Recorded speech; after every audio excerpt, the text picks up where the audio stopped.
Alright, welcome to this training mission. Please wait for everything to load correctly. This time, we will look at the radios in the F-15E Strike Eagle and how to use them properly.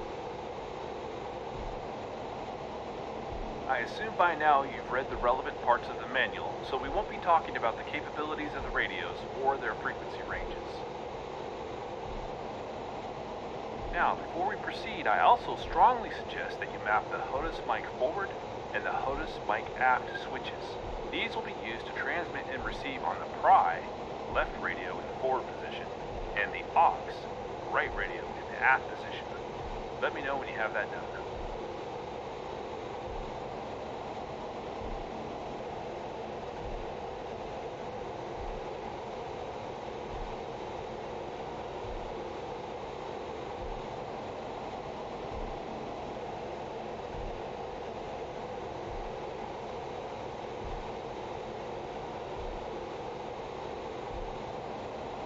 Alright, first thing first, turning on the radios.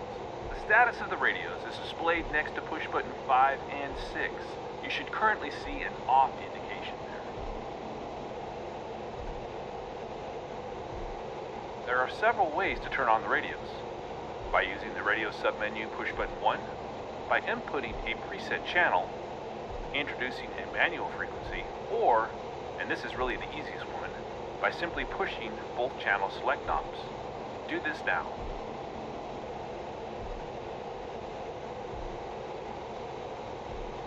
With power applied to the radios, you can see asterisks before channel numbers next to the knobs you just pushed. Manual frequencies are now displayed above them next to push buttons 5 and 6. You can use each radio either in the preset channel mode or the manual frequency mode. The asterisk indicates which mode is currently active. To switch between them, you have to use the GREC CM buttons on the UFC. Each press of the button moves the asterisk between manual and preset frequencies. Go ahead and press the left GREC button to switch to manual frequency on the left radio. Good! The asterisk has jumped and now the left radio, which we call PRI, is working in the manual frequency mode. Press the left GREC button again to return to the preset channel mode. Turning the channel selector knob is the easiest way to jump from one channel to another, especially if they're close, as an example going from channel 1 to channel 3. Now use the left knob and switch to channel 5 on UHF to tune to the ATA station.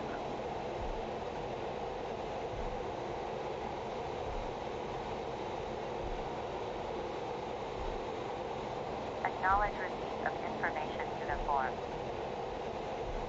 King Faisal Air Base Information Uniform, time 0355, winds 315 at 12, visibility greater than 10 miles, scattered night.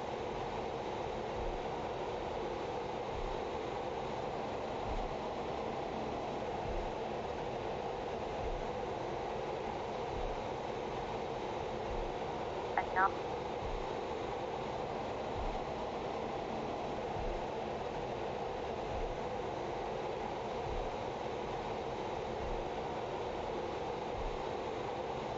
Visibility greater than 10 miles. Scattered 19,000 feet. Temperature 24. Good. You can increase and decrease the volume using the smaller volume knob. Go ahead and completely silence the ATIS for the time being. Expect visual approach. Acknowledge receipt of information. Another handy way of switching between channels is entering the desired number on the scratch pad and then pressing the respective channel selector knob.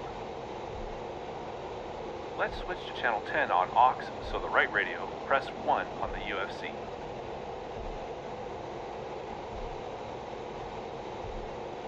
Now press 0.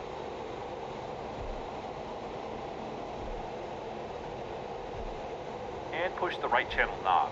You should now hear distant radio comms for air-to-air refueling operations. Good. There will be moments during the missions when you will be called to switch to a frequency which was not pre-programmed on the ground and requires a manual input. Actually, it will happen quite often knowing Baltic Dragon. All the time, really. To To enter a manual frequency, simply type it on the UFC. The decimals are not required. And press push button 5 for the left radio or 6 for the right one. Let's try with the simple 251 for the aux radio. Press 2 on the UFC,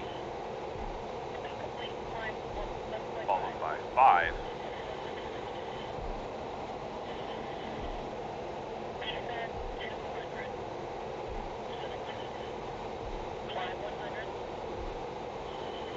and then, you guessed it, 1. And now, press push button 6.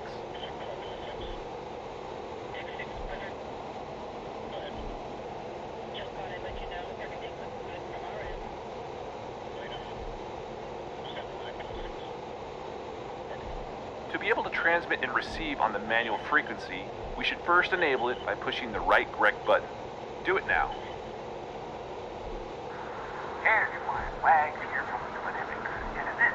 Hey, it's Wags. Anyway, let's continue with the lesson. For now, turn down the volume on the aux radio.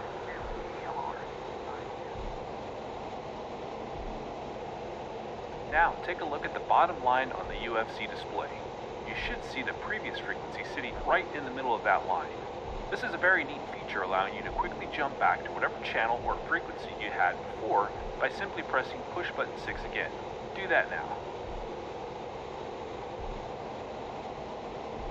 One more thing we should cover is the guard monitoring frequency. The military air distress frequency is 243.0, and the Strike Eagle is capable of monitoring it in the background, irrespective of what channel or frequency it is currently using.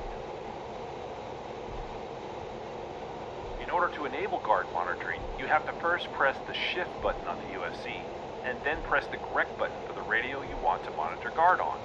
Let's use the left one. Press shift, and left correct. Letter G should now be shown behind the frequency in the fourth line on the UFC display. This means that the pry is now monitoring guard. Crank up the volume a little bit, please.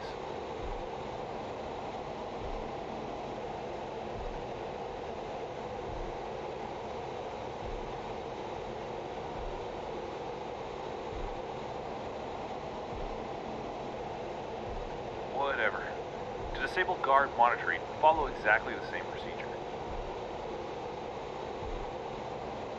One last thing we should cover briefly is the dedicated radio menu. They are different for both radios, but for now, there's only one important thing you should learn, and that is for the aux. To enter the radio's submenu, the scratch pad needs to be clean. Just to be on the safe side, press the clear button twice.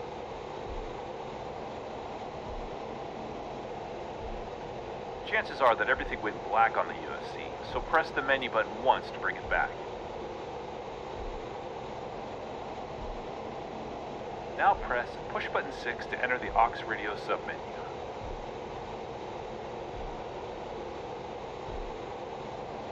You can check what most of the options do or don't do in the manual. Frankly, most of them don't do anything important, but one important feature here is the ability to switch from the alpha mic frequency to the Fox mic frequency. To do this, press the push button 9 where it says Man AM. It should now say man-FM. We'll now type in the frequency, and remember that for aux in FM mode, you need to use the decimals. Press 3.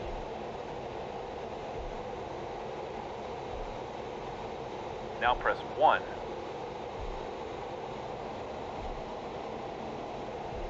Decimal.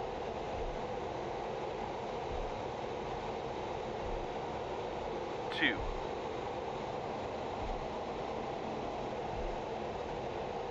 And press push button 6 to introduce the manual FM frequency.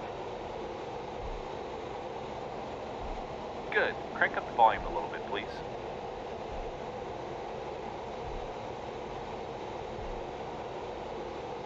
That sounds good. Alright, that concludes this training lesson. Well done.